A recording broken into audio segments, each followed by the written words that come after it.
Hey, Coach Kyle here, and let's talk about progression runs. I just had an athlete of mine ask me a question about a progression run I had her do, and I thought I would talk about it briefly here. So, a progression run is when you gradually uh, run faster or harder as the run goes along.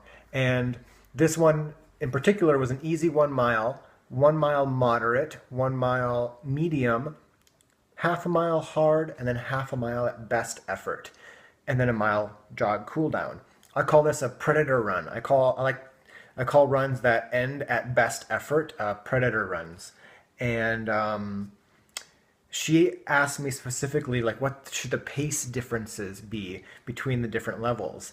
And with progression runs, I don't really like to talk about actual pace too much. I'm more of a fan of perceived effort.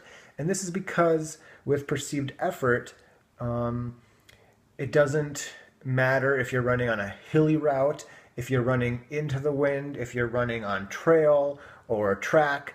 Perceived effort is perceived effort. So the first mile for this workout was a nice, easy jog. The second mile was moderate. So it's just a little bit more effortful than that easy jog pace. The third mile, being moderate, is just a little more effortful than the previous. The third mile was medium, just a little more effortful than the previous mile. The next half mile was hard, so it's a little more effortful than the previous 2 miles. It's hard but controlled.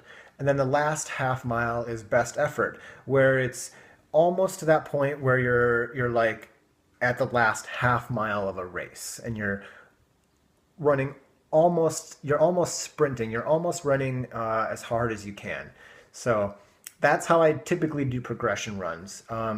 If we had to put numbers on it, it could be anywhere from a 10 to a 15 to a 30-second difference in actual mile pace. But you also take into consideration that this difference can change based on how long the run is. I often have athletes do progression long runs where they'll do 15 miles, for example, with the last 1 to 3. So they'll do an easy 15 with the last 1 to 3 miles moderate or hard. And the actual pace of this versus the first easy, half marathon distance could change based on numerous factors.